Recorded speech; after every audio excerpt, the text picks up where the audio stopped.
82. My name is Jason Arriola, and joining me today is John Lucero. Hello. And Franky Ordaz. Hello. I'm getting closer and closer to pronouncing your name right. You stumbled a little bit on that one. Actually, I was debating on rolling the R. Oh, okay. I remember you saying if I roll the R, I'd just about have it. I'm like, I don't even do it my own name. So, but anyway, I think we've got another abbreviated episode here because there hasn't been a whole hell of a lot going on, even though Tokyo Game Show happened. But unless you were physically there, I don't know that there was really a lot to talk about. So, John, you've been playing some Destiny 2, but on top of that, you also put a review up on the site. So why don't you go ahead and talk about Destiny 2 a little bit? Okay, I'll talk a little bit more about Destiny 2. I really like that game, Jason. I don't know if you're so we're going to turn into GameSpot every week. Yeah, 16 times we're gonna talk about Destiny. Yeah, I have a bunch of articles lined up for the site. It's gonna be great. I'm gonna nice. It's a bunch of lists too, really good lists. You won't believe number 6, but you'll have to click on number 5 to find out what number 8 is. Yeah, I've just been playing a shit ton of Destiny. Whenever I've had time to play games this week, I've been pretty busy the last couple of weeks actually. It's just been going on Destiny and grinding through some challenges and just like upping my light level on my main character or my power level. It's called power now, John. Come on, get your head in the game. And then my friends are finally starting to catch up. My second character is getting up there too.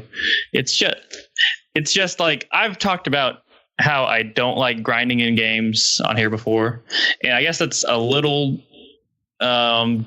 disingenuous. I think the thing I don't like about grinding in JRPGs is usually what I'm talking about, but is the actual combat in JRPGs. I don't enjoy that much generally, save like the Persona games and some Final Fantasies I have enjoyed.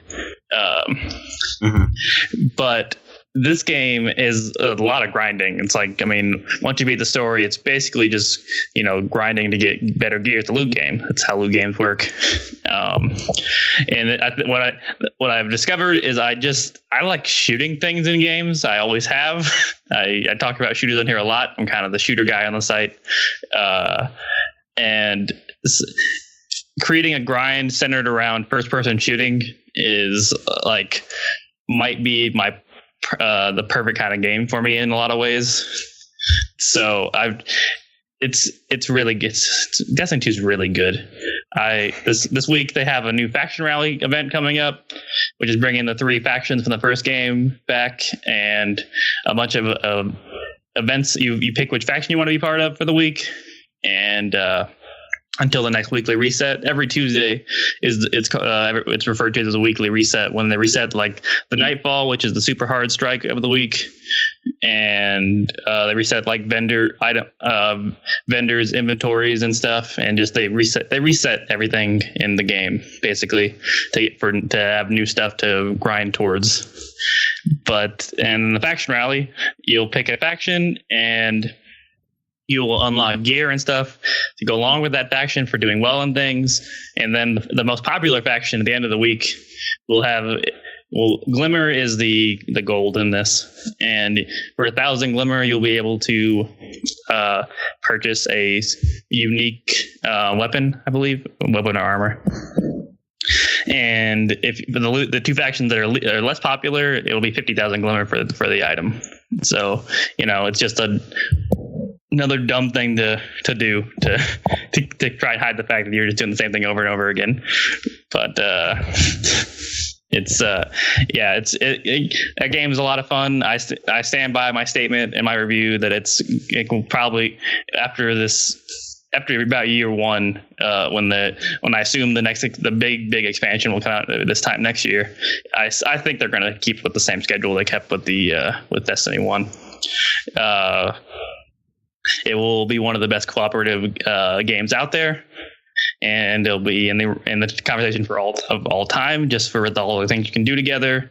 It's a great chat room game because it's not most things you do aren't particularly hard. There are activities you can definitely do that are challenging, like the Nightfall and the raid, which require a lot of focus and coordination. but it's just a good game for just sitting in a party with a bunch of people and talking and just shooting a bunch of dumbass enemies. So yeah, it's competing in my mind with Zelda a little bit right now. I don't think it's going to surpass it, but it's in the here and now. I like that game a whole lot. So it's that. Yeah, and Destiny kind of lends itself to years of potential planes, even though you do have to buy some additional content. But yeah, it does have that kind of hook of like keeping you coming back, where Zelda does have a kind of finite end to it, I suppose. Yeah, it's like the Overwatch versus Doom debate I had in my head last year. But Overwatch was won a little more handily, and I think Zelda still will, because I still think that is my favorite Zelda game. I still think it's going to be like that, even a few months out of it. But yeah, I'm surprised how much I like this game. And I liked the first one. Well, I liked the first one when they added stuff to it. So yeah, I will continue to play it. I'll have a third character soon enough. So yeah. I don't even know what to say to that. Yeah. I mean, there are people out there like with three max like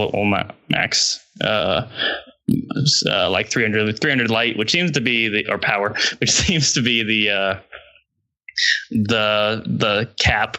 So the highest I've seen is 300. My highest one's at 270 right now. So, and the jump from 270 to 300 is actually very, very big. It's a bit, but yeah. I saw somebody on Twitter like they got up to 268 or something like that, and they wanted to get themselves up to 270, and then they just said like the loot drop sort of seemed to like fall off the face of the earth or something. I don't know. 265 is kind of the soft cap in the game, and that's when enemy drops, like it's random drops in the game, stop improving your power level, and then you have to really work harder towards it and do specific activities and things to increase your chance of getting good stuff. Every week they have milestones for you to complete that will, at the end of completing them, you get a powerful gear item, which is a item guaranteed to raise your power level. So those are, and then also a trick that people discovered is like throughout the campaign, you'll unlock some powerful gear quests too. And if you wait to turn them in until you get to 265, then it's a good way to boost your power level really quickly. So it's like tricks like that. Destiny's really weird about currencies and turning stuff in. It's like it's way simpler in this one, but it's still really confusing for people that have never done it before. It's like there were so many currencies in the first one, and now there's essentially one per planet, and they all do the same thing. And that's you raise your reputation level on a planet by turning in the currency like for each planet. And when you raise that bar up at the end of the bar, the person gives you a legendary level item or a purple item.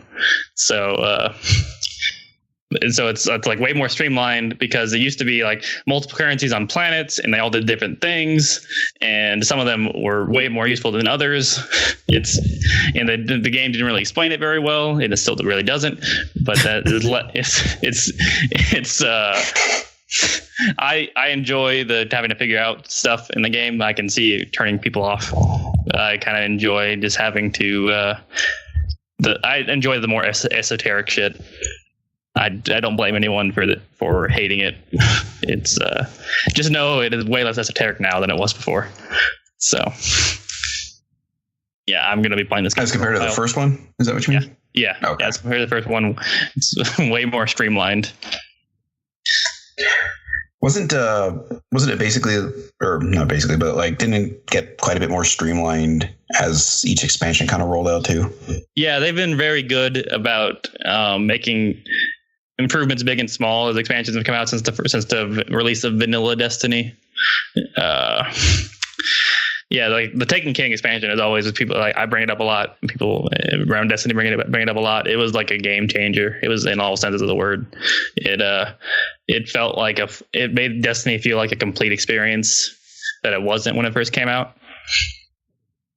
And it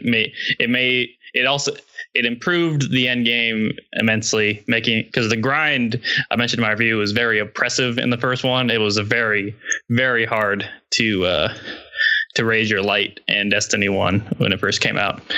It took that was like hours and hours of doing the same thing over and over again, just hoping for a few points to rate. But now it's like it's constant. Like even like the 280 to 300 grind is nothing compared to what it was whenever that game first came out. Okay. So it does a little bit better job of like trickling down stuff. Yeah, it's a better loot game, and which is what I'm sure there are the hardcore fans that will not like how much easier it is now. But as someone who in loot games likes switching their stuff out constantly, like I love getting new stuff in games. I don't get super attached to things generally in games, so I like, and especially, or at least items in games, I don't get super attached to. So I enjoy that. That's what I liked about Diablo when I played it. I appreciate how much easier it is now. Also, I like the item design better in this one. It's still like the same kind of general aesthetic, but I think it's a little better, a little more appealing now, and overall. Yeah, I don't know. Like, I would love to get into Destiny. Just the time sink it seems to be just seems like something that's a bit of a caution for me, I suppose, on getting into it. Because I'm not very good at shooters to begin with. So well, it's not, like I said, it's not. Most of it is not particularly hard. Especially it's easier than the first game is. Like the campaign is probably easier than the first game was, and it's about, because your first goal in Destiny, getting to level 20, because that's when it unlocks. That's when you're really able to do everything and beating the campaign. That's about a 10-hour campaign. So I mean, it's a commitment, and it's not like it sucks before that. Like it's a good it's a solid campaign. It's with some, especially like the last couple missions, and you can, and playing it with friends makes it way easier, of course. And honestly, in the end, Destiny is just a look how good I look game. It's a fashion show. When you boil it down to it, Destiny is shooting shit and showing off how good you look. So it's kind of like a Phantasy Star online sort of thing. Yes, Jeff Gerstmann made a comparison to PSO. Actually, he says it's kind of like a weird evolution of PSO in a lot of ways. Okay. Yeah. So I feel like if that helps people like that were into PSO, like this game has a lot of similar things. Like it's got some weird MMO stuff to it too. Not crazy amounts. And also the interface is way better than MMO games in my opinion. But that's always what turned me off about them, is just the interacting with the actual game. Yeah. But yeah, like if you're fans of like PSO, I think you should give Destiny a shot. And like the next expansion comes out in December. I don't think they've officially announced that yet, but that's the rumor. They at least confirmed what it was called. So it's that Osiris thing. Yeah, Curse of Osiris. Okay, yeah. I remember kind of catching that in one of the 600 articles a day I see. Go up. Yeah, at various sites about Destiny 2. It's easy to miss that between 10 ways to improve your power and which guns are the best. And then they list, contradicting that list. So I did. Was it Kotaku? I forget who did the list of like the 5 best guns in Destiny, and it was just the same gun each time. And it just kept describing. It's the multi tool, which lets you when you aim down the sights, you can still see your radar, which is really good for multiplayer. And a lot of things, actually. It's actually a really cool perk, and it was in the first one. It's a legacy weapon. But yeah, it was just 5 paragraphs describing how awesome the multi tool is. It was pretty funny. I appreciated it. I do like it when people turn it on their heads a little bit like that. Yeah. Yeah, it's Yeah, I just wish like I had some sort of like a little bit more vocabulary of Destiny sometimes, because it's just like all of it's just passively picking up stuff from like you or other podcasts that talk about it. Because honestly, like I don't click on the articles that I see ever with Destiny 2. Like, I mean, I rarely do either. I don't need people to explain to me how to do things in that game. I like figuring it out on my own. So yeah. Well, see, even then, like I sometimes just enjoy getting somebody else's perspective, or just seeing like, oh, okay, well, this is what they found. This is, just kind of expanding out my knowledge base of something. But yeah, I like opinion pieces. I've read some opinion pieces that I've liked, and then I will probably look at like the best weapons for what eventually, just as my collection grows, and I know what I want to go after. But yeah, it's I've got this cool rocket launcher right now. It's like an arc coil thing, and it shoots a huge volley of rockets that home in on things. And in multiplayer, power weapons, when you get power weapon ammo spawns at intervals at certain locations, and if you get it, that weapon gets one shot, but it's basically instant. You're guaranteed to at least get a kill with it, so it's pretty great. It's I got a triple kill with it earlier when I was playing. It's felt good. The multiplayer is. I think I like it more this time. Some people that liked from the first one didn't like, or are not liking it as much. It's very, very team focused. Like it's very if running as a unit is the way to win that game, because I think because the way damage works, it's weird. Like if you and your opponent start shooting each other, like if you at the same time, generally, like you will definitely kill. You will both die simultaneously. If you the damage is evened out completely in that.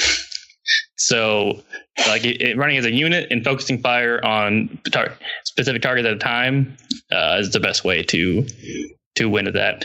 It's they shrunk the teams down too from 6 to 4 to also encourage running as a unit. So I like it enough to do the challenges and stuff during the week. I will not be. It's not my no way my go-to multiplayer experience, but it's fun. It's something I at least don't dread doing like I did in the first one. Especially because now that shotguns and snipers are power weapons, and they don't dominate multiplayer matches anymore. So would you say the classes are a little bit better balanced now? Yeah. The supers most of them don't seem as effective in the multiplayer now. Which is except for the Titan's Arc one, which is like you can do a ground pound with a big AoE effect to it, and also like shoulder charge into people with a bunch of electricity stuff. That one is probably the best one in multiplayer, but they seem less powerful now because the maps seem a little bigger, I think, and it also might just be because of the small teams. It makes the map feel a little bigger. Yeah. So, but yeah, I don't think it's amazing multiplayer. I think it's better though. So then the Iron Banner thing they do every once in a while where is fun if you have good gear, because that's the one where because normally everyone's gear gets evened out, but in Iron Banner everything goes, so all your gear special abilities and stuff factor in, so that can get awful if someone has some good shit. But you also get good rewards for that. You get cool looking shit. They reward people pretty well in those games for doing the high level shit. The art people at Bungie do a fucking great job. Oh yeah, for sure. Yeah. It's hard, I can't praise how good that game looks and how everything looks enough. And of course, I've talked about the soundtrack too, which I don't usually do, but I love the soundtrack in that game. Yeah, I'd love to insert some, but you'd have to give me some specific tracks that you're looking for. Yeah, so. I've got some in mind. So okay. Yeah, I was gonna say you have to give me some track titles, not just like this happens here because without any context, I have no idea. I can look up the titles. I know exactly where they're at though. But I mean, okay, I was gonna do that after this because I felt like we had to get some Destiny music in there finally. Absolutely, yeah. More than happy to do that. I mean, I don't know if anyone's sick of hearing E's 8 soundtrack yet, but I've got about 25 more tracks I could throw in there that I like a lot. So. We're not short on that at least. Yeah, so I think that's enough Destiny talk. It's probably enough for a while. I'll probably talk about it again. Yeah, I'll probably talk about it again whenever I get around to the raid. So I'm a while from now. But yeah, I was gonna say because we're not going to be doing a normal podcast next week, so you got at least a 2-week reprieve from that. So whenever we get to that, it's probably going to be a while to get us 5 people. Can I hold you to that? I'm gonna do the raid. It's gonna happen. I'm gonna do all the content in this fucking game. I'm not denying it. I'm saying, can I hold you to that? And it's gonna be a while. Yeah, it's hard to tell. Getting 6 people. Okay. Getting 6 people ready to do that is not no small feat. But yeah, sure. No, coordinating. Yeah. I mean, God, I can barely coordinate fucking like a game night for 2 or 3 of us. So yeah, the one raid I have done, and the Tekken Kings raid, it took us 5 hours with someone who knew what they were doing. So yeah, those are they're commitments. Yeah. Kind of side tangent here. You mentioned like MMO. Franky, did you play Elder Scrolls Online?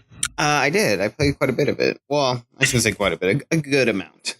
What would you like? How would you feel like, or how did you feel like the interface was on that? Because like John said, with the interface, that's always been a turnoff for me too. Was that a little less, we'll say, intrusive sometimes? As other? I would say for the most part, yes. There's a lot of customization that I feel like you could do to the interface, though. So that was pretty welcome. But yeah, I mean, the interface for it overall, I mean, so it's really weird because at first I didn't really have a problem with it when I tried again getting back into the game, like say about 6 months ago, and the whole interface was a little daunting at first. I was like, where's all this stuff I don't remember? And they had changed some things around, and so it was a little confusing. But I feel like if I were to like really have somebody to play with that again, it probably wouldn't be so bad. It just takes a little bit of getting used to. I don't think it's like a steep learning curve, and it doesn't feel too in your face at all times, definitely. So, and then again, like I said, there was a lot of customization for it. So yeah, I have some friends that are really into that. I have seen it played.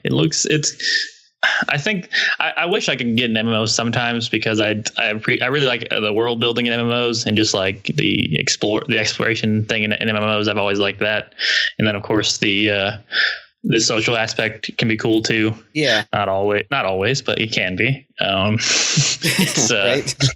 Yeah, like I think I would if WoW had a different interface. I could see myself playing a lot of that game. So yeah, I don't know. Just the act of playing a game is very important to me. So yeah. Yeah, I don't know. I feel like this kind of MMO is probably the closest I'm ever gonna get. I probably would have really liked PSO too back in the day. I always thought I would. I played a little bit and I did like it, but yeah, when that came out on the Dreamcast, like I played that quite a bit, and then when it came back out on the GameCube, I remember coming home from work one morning and I stayed up for like 26 hours straight playing. Fuck. Wow. God. I just kept running into like person after person who like was like about the same level I was, and we'd play for hours and I'd be like, all right, I'm gonna call it a day, and then somebody else would pop in and be like, oh, hey.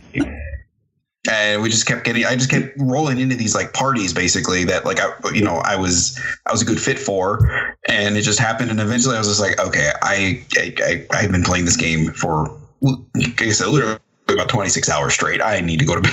It was a little, but that was like, I don't know, Yeah, late that teens, sounds very intense. like maybe 20 years old when I could do that sort of thing. Now I'm like the thought of like being able to sit down and play anything for 3 hours without starting to nod off is sometimes a little daunting task by itself. So yeah, I like PS a lot back in the day. Clearly, Yeah, you seem into it.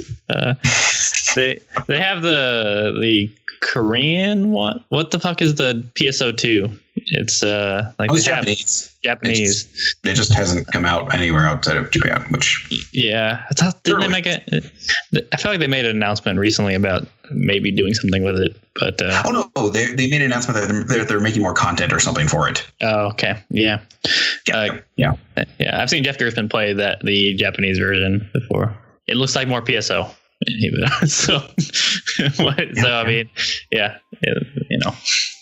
Yeah, there's even been a couple like offline type ones like that came out for the PSP, and I tried getting into those, and it just didn't really have the same hook. So, and Yeah, there I was feel that like- wonderful universe one. Oh god, woof is all I can say to that one. That good, huh? Yeah. Okay. Woof. Yeah. 3 wolves out of 10. 3 wolves out of 10. Yeah, pretty much.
Let's talk about some news real quick. Quick thing in the Xbox world, which I'm about the only one that really dives their toes into.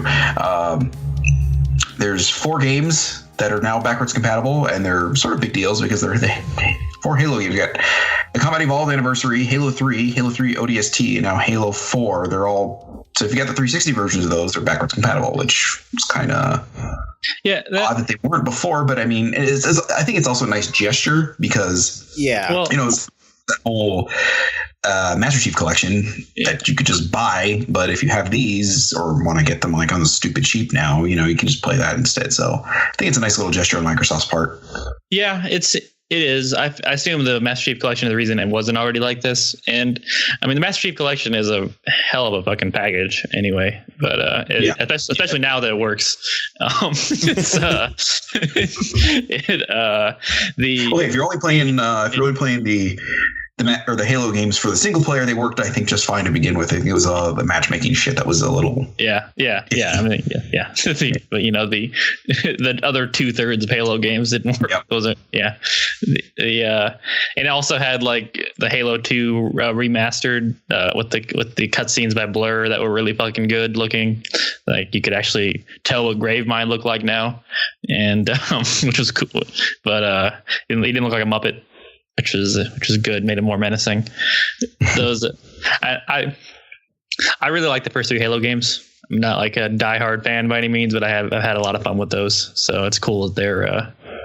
And I also did. I thought 4 was all right too. I think I liked it more than most people did. But it's. I never played 4. It's okay. It's a solid.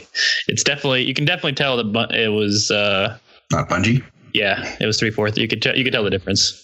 But yeah, I played the last one I really played was Reach. So Reach is good.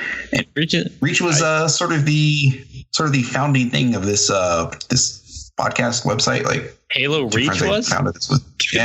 We were playing online together, and we were like, hey, maybe we should, because like I don't know, we played for 3 or 4 hours at a clip together, and we just started talking like, hey, maybe we should try a podcast, and that sort of was the starting point for this thing. So wow, yeah, I think Reach also has one of the better endings in games too. I have actually the final like last stand mission. I think is really cool. I liked Reach. I think the multiplayer started to lean. It started to lean closer to Call of Duty than I liked. I kind of liked the separation between the two, but I mean, it was going to happen regardless. Call of Duty was too big, but I think I've said on here before. 3 is my favorite, but I think but 2 is fantastic, and 1's a damn good game too. 1 probably has the best campaign, so a little long, but yeah. I think I spent the most time playing 3, and I think that's the only one that I didn't play the campaign through. I just multiplayer. 3's campaign. I like 3's campaign. I think it's a good ending. I remember playing a bit of it, and I didn't dislike it. I didn't actually own it though, so the main reason 2's campaign is also good. The ending is really bad though. It's okay. It is way less bad now that there is a 3, and you can easily play 3. But it's When I sat down with my original Xbox and I got there and I was like, all right, let's get on. I'm like, wait, that was it? What the fuck, really? Yeah, it's like Sopranos cut to black level. Even though I actually like the Sopranos ending, but I totally get it. People don't. It's fine. I get it's but yeah, it's a very much just like that's the end. It's you got to get the covenant back. I mean, not having seen the end of The Sopranos, like I would maybe put it more as like the Empire Strikes Back sort of thing. Like, all right, hey, we're gonna go do this thing, and then fade to black. Like, what? What? There's like I feel like Empire has it feels like that chapter is closing and it's starting a new chapter. I feel like Halo's just feels like it just cut it off. It was going to the next cutscene. Yeah. There are plenty of great ways to do cliffhanger endings or to or a sequel or middle chapter endings. There are plenty of really good ways to do that. But get the sequel hook in there. That wasn't it. There's a reason. That wasn't a good way to do it. Yeah. Like, I mean, Mass Effect 2 has a great one. The second game is usually usually the best one because it doesn't have to officially end the story. It can tell the most confined story. It's usually the darkest chapter in the story too. But Halo, they just kind of dropped the ball on that. So, but now it's way less noticeable because you just play 3. Because last year while I was out with my hip surgery, I was playing through and I played the first one, then I played the second one, and I got a couple hours into the third one. I think I just kind of burned myself out of Halo. So yeah, I can only play through them with people now. I don't think I'd ever be able to go through them all by myself. Yeah. But Bungie, you can tell they've been great at co-op since they started. So, well, I guess Marathon was when they started, but since Halo started, does Marathon have co-op in it? Probably not. I don't know, honestly. I have Durando for 360. But I don't know if there's co-op or not. Whatever, it doesn't really matter. But anyway, so those you can get those on the Xbox One now.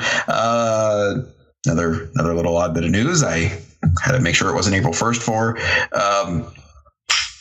Apparently, they're working on a way of making a new version of the Duke, the original Xbox controller. Yeah, I heard about that. Yeah. Here, I'll read verbatim from Game Informer. Microsoft is preparing for the release of the 4K Xbox One X console this winter, but before then, it wants to draw your attention to a blunder from its past, the original Xbox Duke controller. James Blackley, who worked on the original Xbox, has tweeted that a redesigned version of the controller for Xbox One and Windows 10 machine has gone into tooling and been approved by Microsoft. No release date or price has been announced for the controller, which is being manufactured by Hyperkin and has a new display.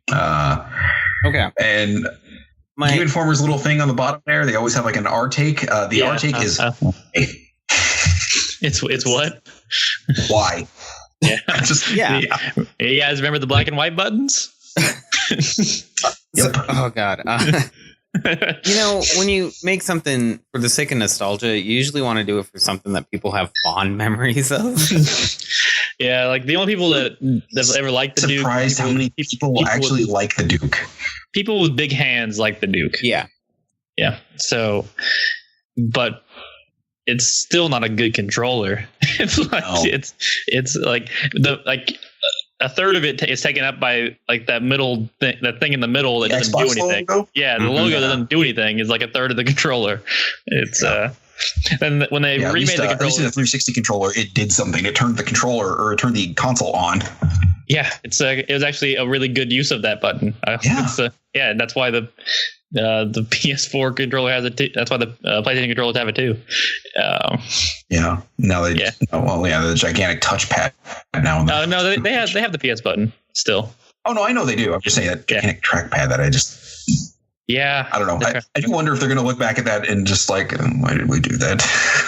Yeah, it doesn't. It in no way gets in the way of anything, but it is just really weird. It's just like my only complaint, like I think it just gets in the way of a respectable start and select button, basically. Yeah, the options and share button are they're small. I've never like thought they were too small, but yeah, it's like the next controller, I'm guessing, will not have a touchpad on it. Yeah. Well, one can hope. So you would have thought they would have learned after the Vita's back touchscreen thing sort of fizzled. It would have been like, maybe we did just touch thing and just call it a day. But what used the touch thing the most was like what was like there was was there anything? I don't know. I feel like there's a game that you can turn your flashlight on with it, but that's like a lot of games. I feel like. Wait, isn't I swear in maybe one of the Uncharted games like you could control the grenades with it? It would be 4 then. Okay. Like I don't remember doing that in 4. That seems awful. I mean, it might have been there, but I would never do that by choice. Yeah, like you use it to like swipe as the trajectory for it. So I don't know. I bet Killzone Shadowfall has something in it with the touchpad. Oh, I'm sure. It was a launch game. I bet Knack does too. It was. I can't think of anything else. Yeah, I don't know. Ugh. Yeah, you know what? I don't think it matters. Who cares? Also, the giant light. The giant light will not be in there either. I don't think. Oh God, no. You know that is another reason why I kind of prefer the Xbox One controllers, because the thing like does not use batteries very much because there's not a gigantic light on the fucking top of it. Yeah, I bought a charging stand for my stuff because it's just like leave controls on there all the time because it's like they die so fast. That light changes constantly in Destiny. Like it uses that light. They use that light a lot for a lot of different things. So I'm sure you really, really feel like immersed using that thing. So. Yeah, I really feel like I'm in the cave with the flashlight in front of me. Yeah, it's pretty great. I'm sure. Yeah, it's just like, especially when you see it like reflecting in your TV if you're playing in the dark or whatever. Yeah, it's really great. Yeah, it's like, cool, reflection on my screen. Thanks. Yeah, I have that problem. I can tell what my health is like every time too, even though I can totally do that when I'm looking at the screen too. Yeah, not with some obtrusive reflection in your TV. Yeah.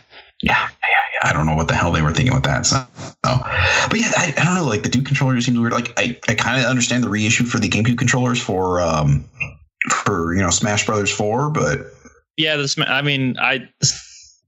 they're really good for Smash compared to a Wiimote.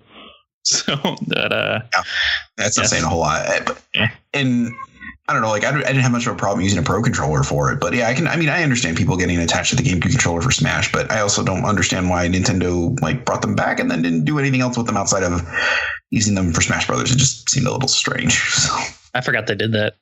Yeah. It was. I also didn't get a Wii U, so that's probably. It was one of those things. I kept thinking like, I should get one of those. I should get. And the moments kind of came and went, and now it's just waiting for the inevitable port to the Switch. So.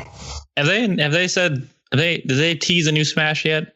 Was that teased? No, I can't imagine they're going to work on a new one right away, because that poor team seems to just get burned out so heavily from those games. Right. I would imagine maybe they're in the planning phases of a new one, but they've got to be working on a port for the fourth one because that fourth one there got pretty popular too, especially like in the fighting game community. Actually, started to people came around on it quite a bit. Yeah, I mean, there's 600 characters and 490 of them are Fire Emblem characters. Yeah, but, God damn it!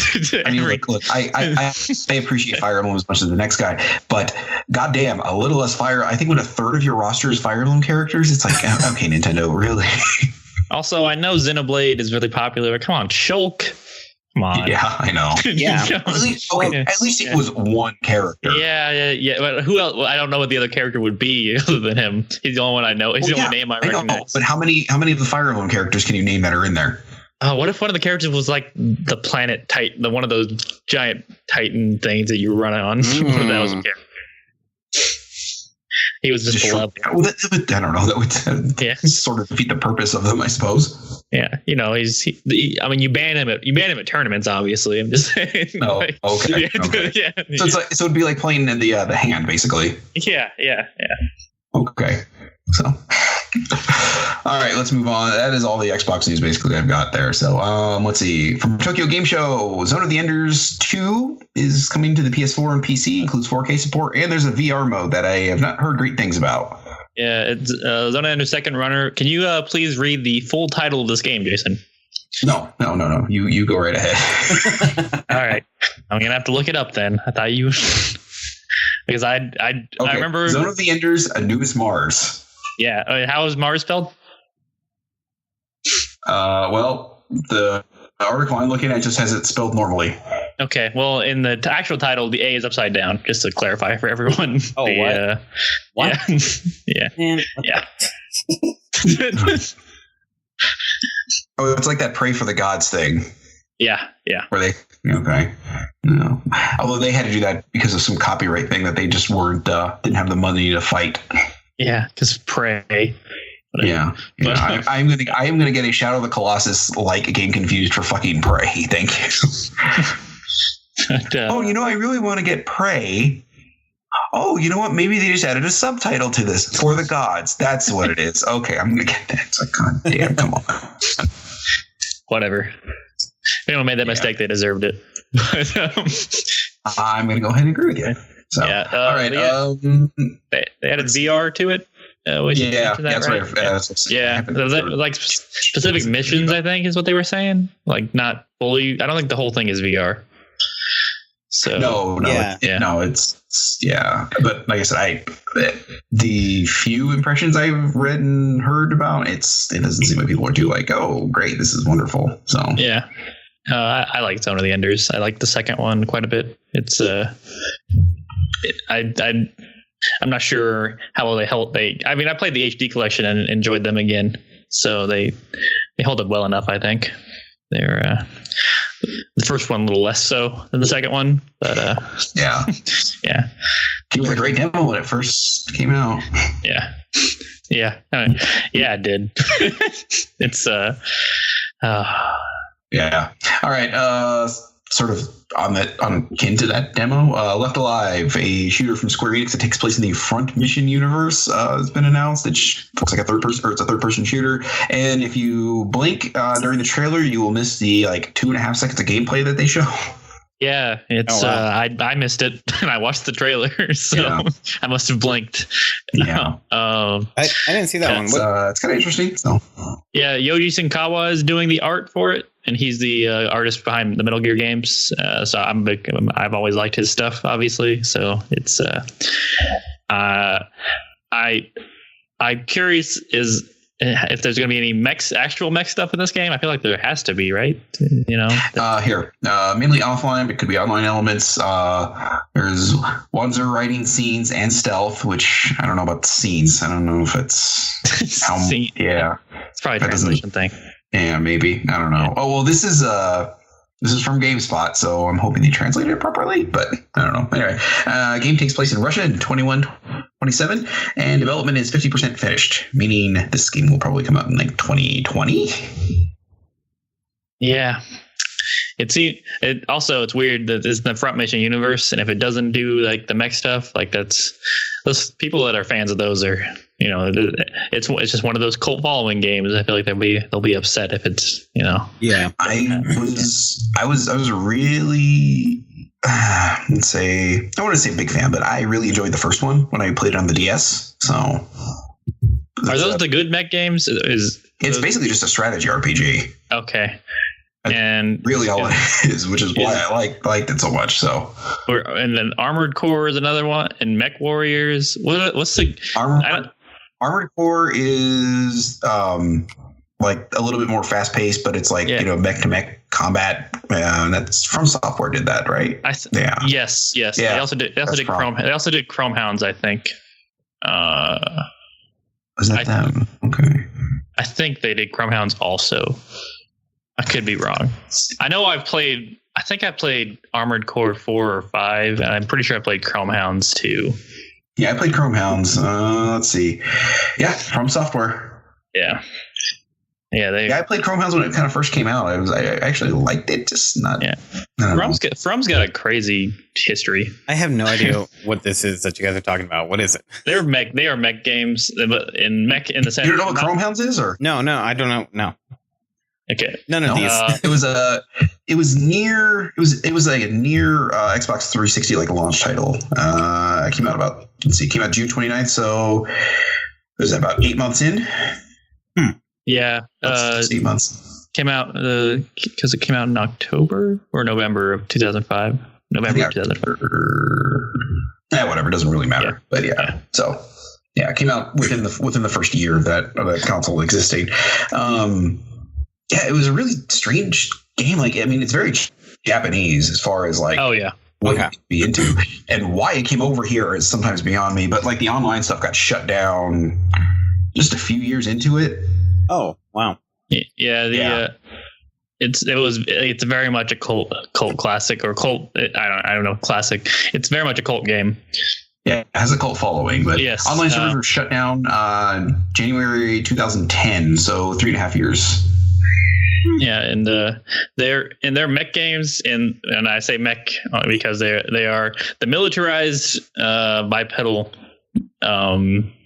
vehicles. They're not mecha like Gundam. They are.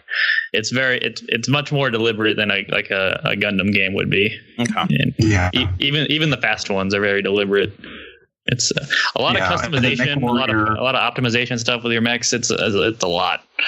I mean, you could, like, the thing with Chrome Hounds is like you could really customize your loadouts with that. I mean, you just like picked up different armor types, different like tread types, basically. I mean, there was just so much you could do with that to make the mech you were building like your own. Oh, that sounds really cool. It was pretty cool. It's just I just don't think there was an audience for it out here in America. So I think that's why I just like you didn't even know it existed. So. And then, Mech Warrior was, God, was that a Microsoft property? I'm trying to remember. I think so. Yeah. I want to say yes. Let's see, Mech Warrior. I want to say it was an early Xbox game. Yeah, because there was 2, I think, on the original Xbox. Yeah, Mech Warrior. Like, I know 1 is very popular, but people ask for. I've heard that franchise. People ask that come back quite often. Let's see. Yeah, Mech Warrior I'm pretty familiar with. But. Oh, okay, so you know that one. Okay, so we're good. So we can go over that. But yeah, anyway, so there's that, and then what was the one that?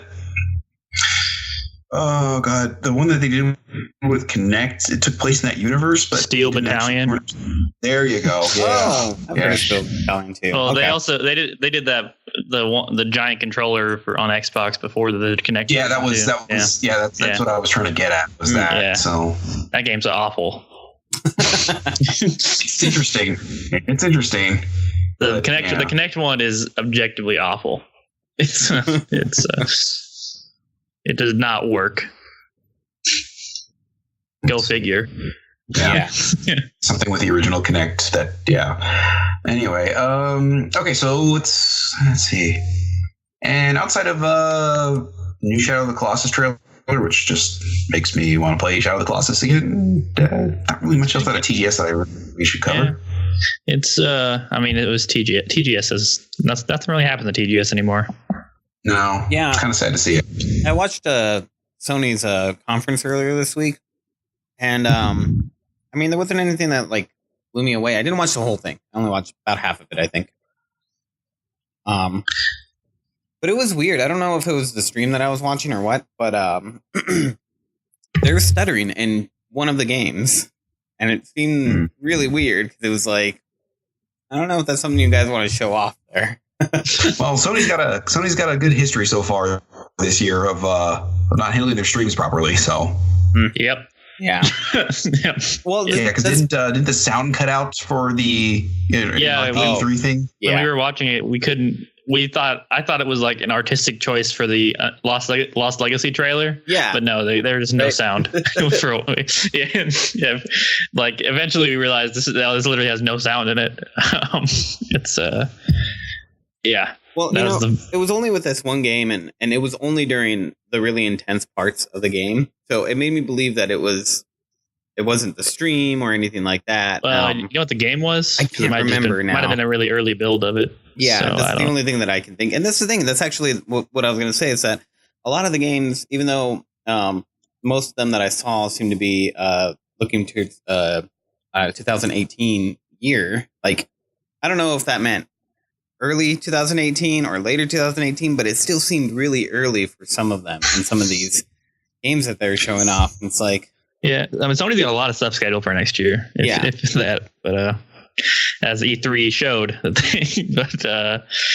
they're really focused on 2018. Mm-hmm. Let's see, what did I? Code Vein seems kind of interesting. It's the new Bandai Namco Dark Souls Looks vampire. like an anime Dark Souls, basically. Yeah.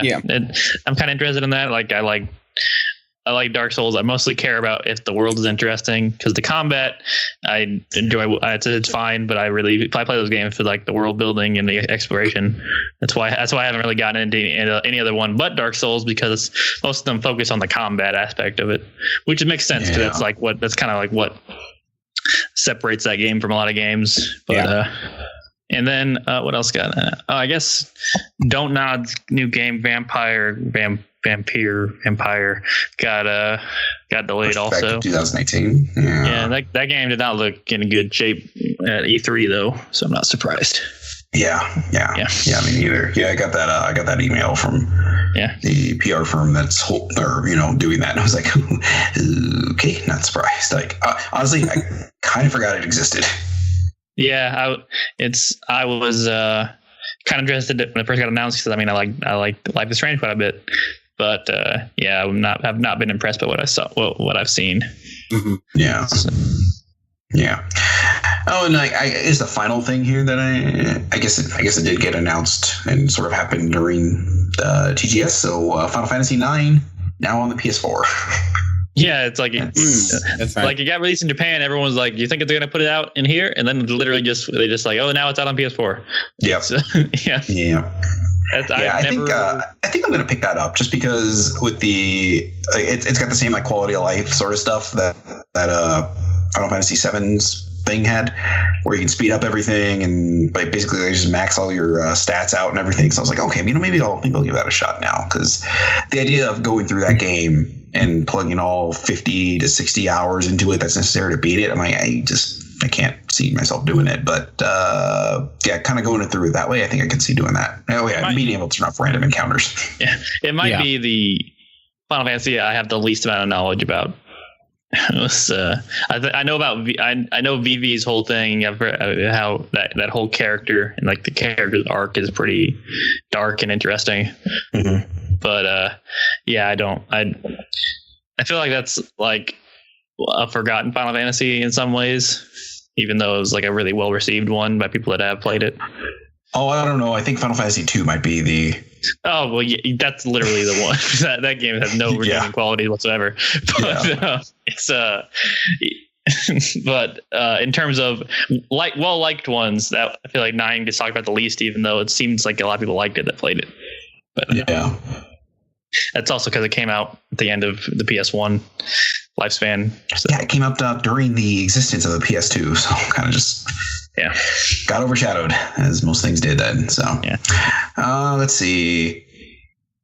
Not that big of news, but like because I don't know if I'll ever get to play it, but it's something I want to play and it's been on my radar. But Divinity Original Sin 2 came out. The reviews have been really great for it. It sold $500,000 or $500,000, 500,000 copies. It made $500,000. Yeah, well, I'm reading ahead here, so that was my problem. So it was that.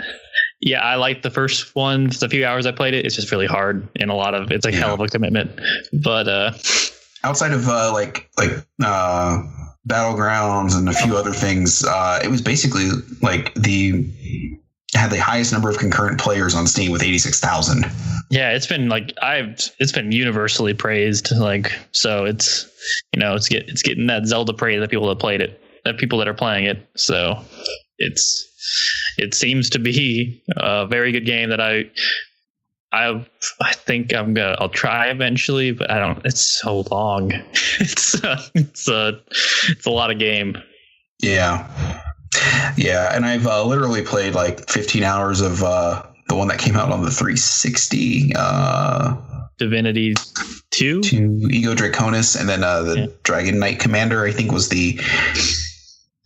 I don't know what they did to it. I completely forgot, but that was on a Games with Gold thing, so I have that too. So, but anyway, did that one have on rail sections where you fly a dragon and stuff in it too? I feel like. Yeah, I don't know if it was on rails. Was it? I'm trying to remember. It's been so long, but that's a weird series because then there's also I think Dragon Commander, which is like if I'm remembering right, like a strategy game using the dragons. Let me see. Yeah, that is a series that has been kind of all over the place and has just never really been in the forefront, I think, of anybody's mind. Yeah, the original Sin one was a Kickstarter too. That was this franchise started as a Kickstarter. Who makes this game? Who makes it? The Dragon Commander game is a real-time strategy game. Okay. So who developed the original Sin series? Let's see. I wanted to say Obsidian, but I was thinking of Pillars of Eternity, but or something, or whatever. Lariat Studios. Oh, okay. Yeah. I think you said that, so I think you got that right then. So I said Obsidian. That's what.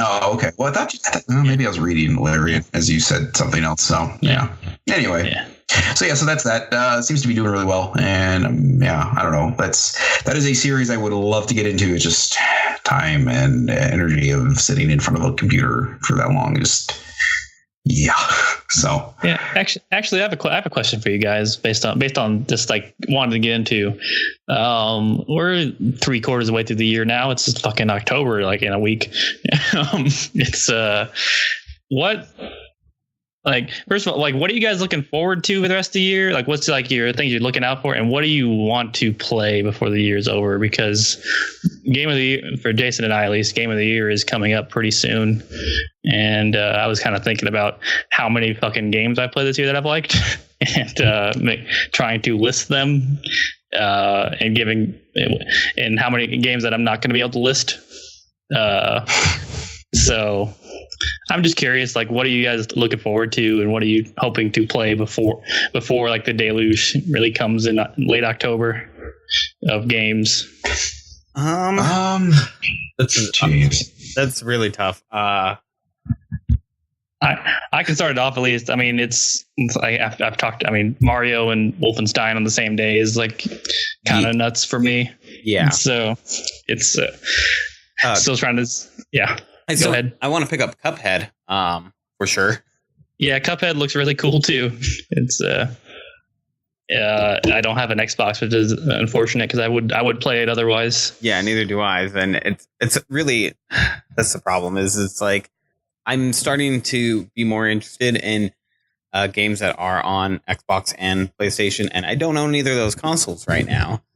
And it's just you should probably get one of them. I would recommend. Honestly, I would go with a PS4 since you've got a PC. So yeah. Oh yeah, you have a PC. Yeah, they go for the PS4 then since you already have a PC. Yeah, exactly. But yeah, it's starting to get to the point where it's damn it. Okay, now I'm really starting to Jones for at least one of these consoles. So let's see. Looking at the list of games that are coming out through the rest of the year. Let's see. I'm on Game Informer right now. this probably should come as no surprise to you guys, but maybe people listening, that Blue Reflection, which is like a magical girl RPG, that's actually kind of got my attention. Okay. So the battle system seems like it might be something I'd be into. So let's see. Oh, Dragon's Dogma coming back out. That's something I want to play. I forgot about that. Have you played that before?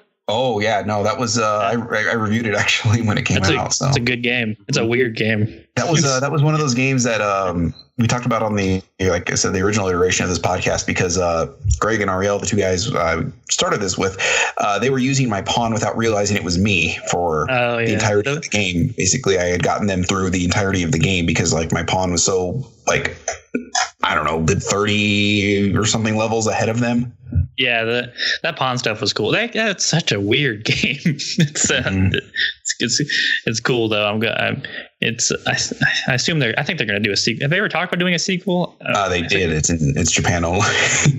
Yeah. Okay. Yeah. I don't know if we're ever going to see that. Unfortunately, I would love to play Dragon's Dogma again. So let's see. Atrian Odyssey 5 is something I would love to get, but I don't know if I will actually get, just because I don't know if I'm going to have time for it. Yeah, exactly. That's my problem with that one too. Yeah, Wolfenstein. Evil Within 2, I might pick up before the Super Mario and Wolfenstein come out. I'm curious to see if they fix the problems with the first one. Mm-hmm. I like a good survival horror game. So, Pokemon Ultra Sun and Ultra Moon. Yeah, get that. Man, I'm gonna play Call of Duty, and I'm not like. I'm gonna play the campaign, play a little multiplayer, but that's it. Maybe Resident Evil. The old thing comes out. And Battlefront, I'm curious about the campaign in Battlefront. Let's see how they do. Yeah, but, that might be something I pick up at a Redbox. Yeah. Oh yeah, you have not played. Shadow of War. I'm kind of want to play that too. Shadow of War is like that game has so many systems in it. It like turns me off so much by that simple fact. I don't like that much micromanaging, which has always been I've never liked that. So yeah, which might be why it more speaks to me, I suppose. Yeah, you said Resident Evil 7. I forgot you hadn't played Resident Evil 7 yet. So yeah, that gold edition would be a good opportunity for that. It's it's like. But yeah, October 27th. It's a big day. It's like even I didn't mention Assassin's Creed came out that day too. But you know what? I'm kind of interested in Assassin's Creed too. Like, I kind of like the changes they're making are making a huge open world game now, which is I kind of liked the old Assassin's Creed structure. I liked that every few years because I would usually skip a year because I couldn't. But at least they're trying something new, I guess. So hopefully it turns out well. Yeah, I mean, taking a year off, and then the studio that's developing this mostly, I think they've been off it for 2 or 3 years now. So yeah, Egypt's a cool setting. Yep, I agree. Yeah. I'm very curious to see how this turns out because I'm like just the setting has me intrigued enough, and then if the systems itself like pan out as well as I'm hoping and they're shooting for, like it might end up sneaking in there where I actually end up purchasing this one, so and playing it too. So before all of these come out, is there anything you missed this year or haven't got around to this year that you really want to? Jeez. I'm sure there's a lot. There's been a lot of games this year, I'm sure. But like what first comes to, like for me, getting back to Nier at some point, I would like to. I liked what I played, but it also started to get stale gameplay wise. I wanted to see this story stuff that everyone fucking talks about all the time. Yeah. Nier and then Torment Tides of Numenera come to mind. Oh yeah, Torment came out this year. Yeah. What else came out? Man, what else came out? Stardew Valley's another thing I'd love to get into. that game. It's a commitment too. It's yeah, it's exactly what's kept me off of it. Yeah. Other than that, like honestly, the only two things that come to like right to mind are two games. Like I'm trying to decide like which I'm going to play next is, the Metroid 2 remake or SteamWorld Dig 2. So it's kind of like, but that's just because they literally just came out like a week ago or a few days ago. So yeah, it's weird because so I really want to play Mario plus Rabbids, whatever it's called. I still don't know if I want to play that. I think I'm leaning towards I don't want to play that game. I keep hearing people talk about it, it's like, damn, this sounds like something that I would really, really be interested in. But I have a feeling that I'm never going to get to it, and I'm going to kind of be sad about not playing it. And I don't know. It's not like calling to me in such a way that it's like, yeah, I need to go get it now. So. Yeah, I was playing XCOM 2 actually a few weeks ago. I played it for a couple weeks. It's a good game actually, and I think the ways that Mario and Rabbids is different from XCOM is what turned me off about it. Mm-hmm. Like the lack of permadeath, which I mean you aren't going to have permadeath in a fucking Mario game. Yeah, but, like, Mario's going to explode, and it seems to be more along the lines of a puzzle game than of a tactical tactical game. Yeah. So, and that's like just that aspect of it. Yeah, just like those differences turn me off of it. That's fair. I want to play Ys 8, right? Is it 8, yeah. 7? 8. Okay, 8. Okay, just making sure. I want to play that because Jason fucking talked about that game all the goddamn time. I'd like to try that. And then Gore reviewed a couple games that I want to, Little Nightmares and What Remains of Edith Finch. I'd like to play through those. Little Nightmares, that's right. Play through those. Hey John, you got real quiet there. Oh, can you hear me? Yeah. Yep. Now there you go. All right. Sorry, I was saying I want to because Gore reviewed Little Nightmares and Edith Finch, and he seemed to really like both of those, especially Little Nightmares. I would like to try it. I'd like to give them a try. I mean, I recommend for like smaller games that people have missed. I'd recommend Night in the Woods quite a bit. That game is still very high up in very high up for me. It's going to be very high on my list still, even with all the stuff that's come out. I love that game, still do. It's been a hell of a year for games. I mean, it seems like you say that a lot every year, but man, I'm thinking this year, this is like a 2007, 1998-esque kind of year. Mm-hmm. Like it's like just the quality and quantity is insane. Yeah. In every genre, like literally, there is a great game in pretty much any genre this year. That I was even thinking you just mentioned that, and I'm thinking like strategy RPG, and then I keep hearing like really good things about that Tooth and Tail game.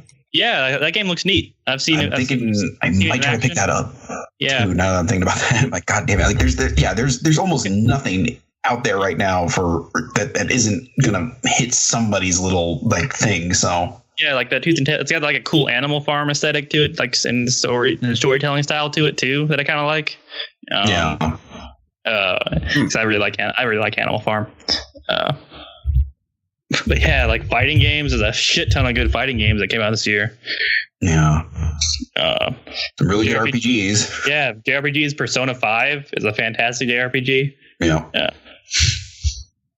And like shooters, I mean, Destiny, you got Wolfenstein coming out. You got a new Call of Duty and a new Battlefront coming out. And then is Doom coming out on the Switch this year? Yeah, in December. So okay.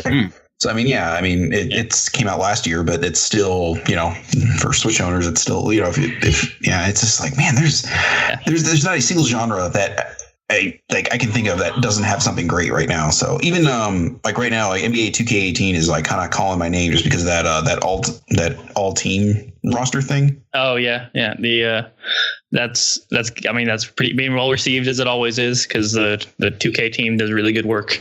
Yeah. So It sounds like the online thing's as janky as ever. That's but it's just really unfortunate. Unfortunately, at this point, yeah, really unfortunate. But like at least they get the basketball part right every year. So I mean, that's what it really boils down to. More than you can say for NBA Live. Yeah. I hear that one is getting there. It's slowly but surely coming. It's getting there. I mean, hell, it's like NBA Live was like the franchise. So it was like two. Yeah, I do too. That was what I used to play until 2K7 was when it was the first 2K game I really got into. I got it for PS with my PS3. But yeah, before that it was all NBA Live. And there's 2 Yakuza games that came out this year. Oh God, yeah! Holy shit! Yeah. Resident Evil 7 came out this year. It's I reviewed that game. It feels like a millennia ago, but I really liked it. Yeah. Yeah. God, Ys Origin came out this year. On the PS4. Horizon came out this year, like 3 years ago, I think, on on Steam. Yeah, Horizon came out a week before Zelda did. I don't even think a week. Wasn't it just a few days before? Yeah, it was like that Tuesday. And Zelda came out Friday, I think, if I remember right, because I got both. Okay, who could forget Mass Effect Andromeda? Yeah, and of course, and then Nier's been like, it's like under the surface, like doing super well. Like they just released Square just released like earning report, and they were really happy with how well that game did, and talking about making it a franchise. So yeah, it sold like way better than they thought it was going to. So yeah, like just what a year, and it's still October and November and a little December, I guess, left. December's usually pretty slow, but So, has this been the quickest drop off for a console successors? What I'm trying to say is like there's like no more Wii U games coming out, right? But usually there's a pretty good amount of trail off from console to console, from next iteration to the next. But yeah, I don't think there's any more Wii U games that are going to be coming out at all. I would say the original Xbox died pretty fast too. Well, I was thinking that too, and the GameCube. But the thing is, the Wii U had like no third-party support. Yeah.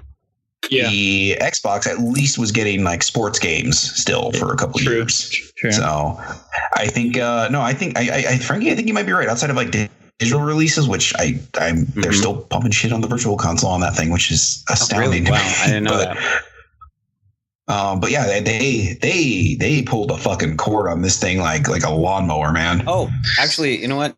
There is another game coming out for the Wii U this year in October. Do tell. I was thinking there was something. It's Just Dance 2018. Always, you can always count on Just Dance, right? I knew that there was something. I hesitated when you asked. Yeah. I mean, they're like I said, they just started putting like TG16 games on the virtual console, which on the Wii U, which I don't. And the fact that they haven't put a Rondo of Blood on there is still kind of like it's the best Castlevania game. Yeah, it's like, come on, guys, really? It's sort of the peak of that iteration of Castlevania. So the peak of the franchise.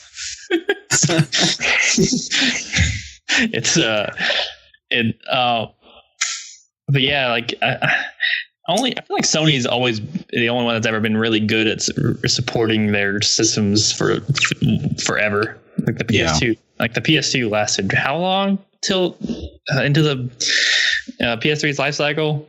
Mm-hmm. Like I mean, God of War 2 came out a year after the PS3 released, I think, or like 6 months after. I think it was also didn't help that the PS3 was sort of stumbling out of the gates a little bit. True. But I mean, the PS3 and the 360 still, they were supported for a very long time. I think they still get some stuff. Yeah, they do. They get sports games still. So It's and PS3 gets. I feel like it's some ports too from Japan. The stuff that ever came over every now and then. Yeah, that's what I mean. There's I think you're right, Frankie. I think they pulled the cord on that one real quick. Yeah. It was the right call. It was for sure. Yeah. Clearly, I mean, looking at they it had now, it's still their only platform for the most part. But I think as soon as the Switch came out, and they we got a success. Mm-hmm. Goodbye. Yeah, and it's not like a whole lot of other companies had anything lined up for it anyway. So. Yeah, that's what I mean. The lack of third-party support for the most part, it just sort of that was sort of a nail in the coffin for that thing pretty quickly. So. Yeah. Because, like I said, I think even the GameCube was getting a couple, or I think was getting Madden a year technically, or maybe even 2 years after the Wii launched. God, playing a sports game on a GameCube sounds fucking awful. It's just playing any game that's not a first-party Nintendo game on one of their controllers. It's no bueno. Except for Resident Evil 4 was fun. Okay, but it's hard to make that game bad. I won't be surprised if Just Dance next year comes out for the Wii and not the Wii U, but also the Switch. Well, it would be cheaper to develop for, and you need Wiimotes for it, so maybe. I mean that franchise makes bank. I mean they still have a section for their press conference devoted to that game every year. Yes, I bought 2017 on the Switch for my daughter, so. Yeah, it's crazy that's the one that blew up because Dance Central was so very well made, but it also required Kinect and come on, yeah. So maybe it's not so crazy that it blew up. Yeah, it's just it's in terms of Just Dance is it's a weird franchise. Are you saying Ubisoft made a weird franchise? I'm just surprised there aren't towers to climb in Just Dance yet, is what I'm saying. Fair enough. Yeah. That's the next evolution of Just Dance 2019. There'll be towers. Right? God, yeah, I don't know. That's a weird... it's sad to see the Wii U kind of go like that because there were some great games for it. It's just... Yeah. They were mostly Nintendo. Well, so. It's not to say it wasn't unceremonious. It did get Zelda, so yeah. It got one of the strongest releases this year, if not of maybe all time, as it's sort of one of the best open world games ever. Yeah. The Swan Song. It's a solid one of the best, if not the best, Swan songs for a console. Yeah. So, yeah. Yeah, I can't even think of another console that got something that good as sort of here's our last big release. The GameCube got Twilight Princess, but Nintendo sort of stopped really pushing the GameCube version very quickly. And I remember, it even came out I think 2 weeks later or 3 weeks later on the GameCube. Oh, did it really? Came out after the Wii version. Yeah, the GameCube version was the better version, though. Yeah, agreed. Yeah. PS2, like I said, got God of War 2, and that's a damn good game. Hasn't aged as super crazy well, but it's very well made. I like God of War. Yeah. It's one of, I don't know if it's the best one. 3 is really good too, or at least it was. I don't know now. That franchise it's hard to judge it now. It's yeah. I'm looking forward to the new one, though. Really looking forward to the new one. So, yeah. That's next year, too, isn't it? Yeah. Red Dead, that next year. What else is next year? Shadow of the Colossus, I guess. But it's not a new game. Yeah. Dragon Ball is next year. Far Cry 5 is next year. Yeah, I'm sure there's I forgot about Far Cry 5, man. Yeah, that's February, I think. Okay. Yeah, so that's just the first half of the year games. I feel like I think God of War is probably going to come out spring, summerish.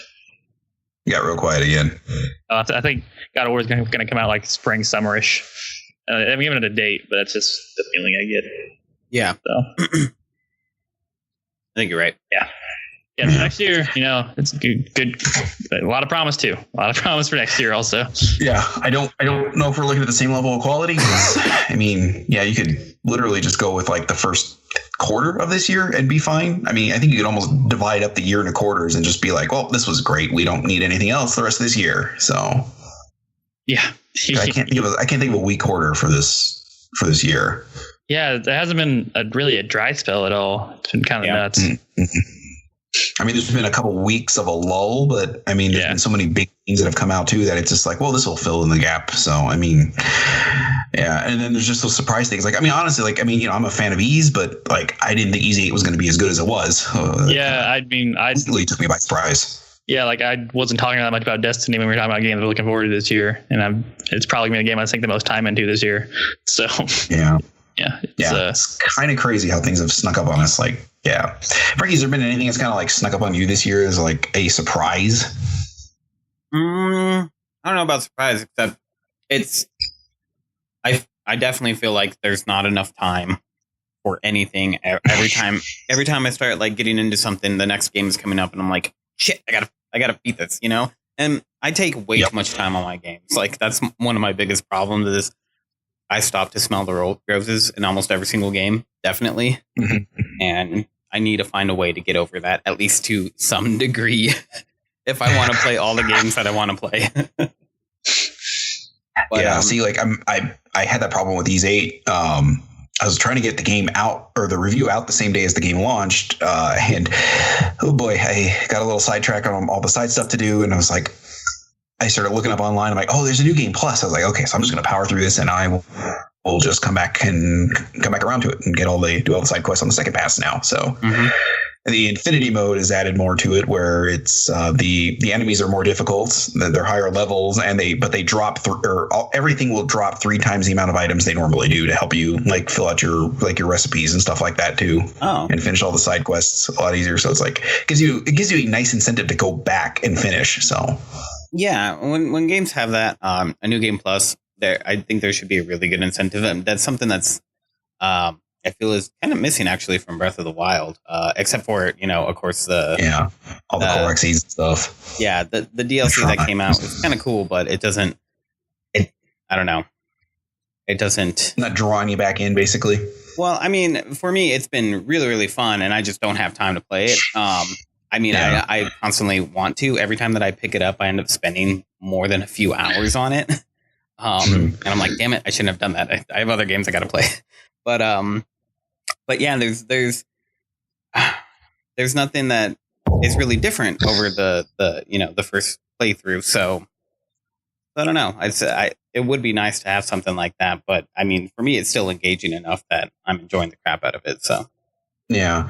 See, that's where I kind of feel I don't know. I mean, maybe this is something to talk about another time, but like with Zelda being as good as it was, I'm not really feeling too compelled to go back to it right now. Where like A Link to the Past, I can beat it. And then like a month later, it's like, I can play that again. Mm-hmm. Yeah. I mean, it's just a different kind of thing, Yeah. They're very different games for being similar in a lot of ways. They're still very different games. And, and that's why I do hesitate to say like it's my favorite Zelda, or even like I don't know. It's such a different Zelda but to put it up against like A Link to the Past, it's I don't know. It's a tough one. So, but I mean, then again, you think about like I said, the 2 games that flip flop as my favorite games are Tactics Ogre and A Link to the Past, and they're entirely different games from each other. Yeah. Yeah. So it's like, well, I don't know. It's weird. And I think maybe in like 3 years, we can look back at Breath of the Wild and kind of like, okay, well, let's see how this has held up over the years, since I don't want to say somebody else will have done something else maybe with that, or that style that Nintendo has done with it. But yeah, or 3 or 4 years. Yeah, we might get another handheld Zelda in that time. Yeah, I feel like there might be a Majora's Mask style sequel to Breath of the Wild. Yeah. You got to reuse the assets somehow. I mean, they built this gigantic world. I can't imagine that they're just going to let it lie. Yeah, but God, the amount of time it's going to... Oh, man, I can't even imagine how long it took to make that game. Yeah. I think... I don't know if we had pointed this out when we did the Zelda podcast, but anyway, I swear we got to wrap this up here. But if you think about it, the Wii U is the only console that hasn't had an exclusive Zelda. Yeah, it's the only one. I thought about that recently. Only one. Yeah, it got Breath of the Wild, but it wasn't exclusive. So yeah, it's kind of crazy to think about. Like, just I don't know. It's sort of like when you think about the Wii U in the grand scheme of things. I don't want to say it sort of speaks volumes to the console's like legacy, maybe, but it sort of speaks volumes about it. It's like there's not a single original Zelda game on that thing. So yeah, even its Mario game was like the 3D World one was like just kind of like a reimagining of 3D Land, like the same concepts of 3D Land. So it's just like. Well, it also had the new Super Mario Brothers Wii U, and then the Luigi one. So I mean, it's something. Yeah. And 3D Land. What were you gonna say, Franky? 3D World's a damn good game. Oh, I was gonna say, what about the Virtual Boy? What about the Virtual Boy? Okay, well, that doesn't have a Zelda game at all on it, so that should So we're lumping the Wii U and the Virtual Boy in the same bin here. I'm not gonna be that mean to the Wii U. No, I think it does kind of deserve to be there. I mean, it is a failure. No, it is not in the Virtual Boys. Like it is the least. It did poorly. It is their least successful console, but it's not the Virtual Boy. No. I'm not saying it is the Virtual Boy, but in the bin of failures for Nintendo, the Wii U is going to be looked at as a failure. Where you can argue the GameCube, because there's still a lot of, I think, really great memories for people for the GameCube. A lot of great games on the GameCube, but. When it comes down to the Wii U, in 5 years we're going to be looking at it and it's going to be like, yeah, that was, Nintendo's other big flop. Yeah, Bayonetta 2 is Bayonetta 2, man. Why is that on Wii U? Why? Because they had to try. It wouldn't exist if it wasn't for Why? Yeah. Why did it have to be that way? You can blame Nintendo for that one. So yeah, it's and the Wii U. Yeah, it's a weird console I'll think back on. One of these days I think we should do like a retrospective on the Wii U. That would be that'd be something interesting to look back on as just a whole, like, what the hell happened with that console, and like go over like the games that were worth it maybe for it, because we could probably turn that into an hour podcast. Oh yeah probably. Yeah, might struggle to make it a 2-hour podcast, but we could do an hour on it for sure. I kid anybody that loves their Wii U. I have one. That's how I played Breath of the Wild. I put 200 fucking hours into that goddamn game on the Wii U, so I don't want any shit about, he doesn't like the Wii U. Fuck you. I probably own more Wii U games than most people do. So. The Switch version is so much better. It's the same fucking game. It's so much better on the Switch. Oh, but when you play it on a Switch, man, it's different. You're like, wow. You're like, wow, this is way better than Wii U. Yep. Yeah. I don't know. I honestly, like, the little bit I played on the Pro controller. The magic's when you undock it. That's where the magic happens, and you're like, "This is still fucking Breath of the Wild." Then I'm playing it undocked. Yeah, this is nuts. This is fucking nuts. Yeah. No, I don't know. I guess it just game wise there, it's just kind of like, yeah, but whatever. Anyway, we should wrap this up because I think my kids are probably at the end of their ability to entertain themselves without killing each other. So okay. Yeah, I'm sure you guys can hear them in the background. So. Anyway, thanks for listening to this podcast. I thought it was going to be like, about an hour shorter than this ended up being, but whatever. So you can follow us on all the social media crap. Just do all the things. Go to the website, and all the social links are there. You can follow me at Jason Arriola. John, you are John Lucero 777, and Franky, you are Franky 1029. Correct? Yes. All right, I got that. So next week, there's going to be no regular podcast. We had to push back the Ghost Babel Game Club, but we'll be doing that next week, along with another one that I think we'll just kind of drop in secret. But the Ghost Babel one might not get posted first. The secret podcast might get posted first. So we'll see. It just depends on editing things for me, because I now have 2 game clubs to edit in the course of 2 days. So that'll be a fun experience for me. So, yeah. Anyway, and I promise that one won't be 4 hours, because there's no way I can do a 4-hour long podcast on a game that's nearly 4 hours. So one, talk for every minute of the game. Yeah, well, I guess we could do that. So, but yeah. Anyway, thanks for listening, and we'll talk to you guys next time. Bye.